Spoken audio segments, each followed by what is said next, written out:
Last year, Wisconsinites were pushing for a lower speed limit along the interstate after a string of crashes in construction zones. The Department of Transportation says this year crashes and tickets are down drastically. Rock County reporter Adam Duxter rode along with a state trooper today and joins us with what you should watch out for if you're traveling this holiday weekend. Adam?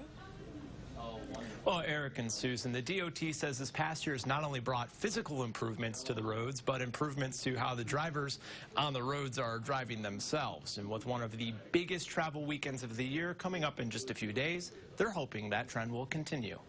You accelerated up to about 85 miles an hour at the same time, okay? State Trooper Brandon Farrell says the #1 issue he sees on the road Has the registration for you?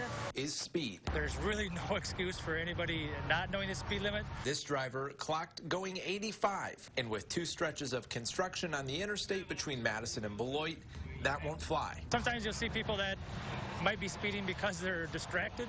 A combination of things can add to a bad situation for sure. However, the DOT says the difference between last year and this year is night and day. After settling on a work zone speed limit of 60 miles per hour, they've seen a significant drop in crashes and tickets. I think it's better this year than it was last year when they initially lowered the speed limit. I think they've done a good job of, there's many signs out before you enter the construction zones, multiple warning signs, speed limit reduced ahead. Despite that, Trooper Farrell says he has no problem pulling you over, especially if you're speeding in a construction zone. If there's workers that are on their shoulder near the traffic lane, are we going to enforce the speed limit more stringently? Probably.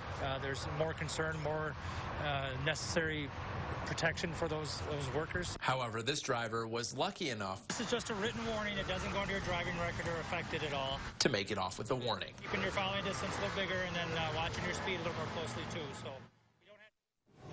And Trooper Farrell says this weekend the DOT and the State Patrol will have troopers both on the ground and in the sky, which means even if you don't see a police cruiser, it doesn't mean you can get away with speeding.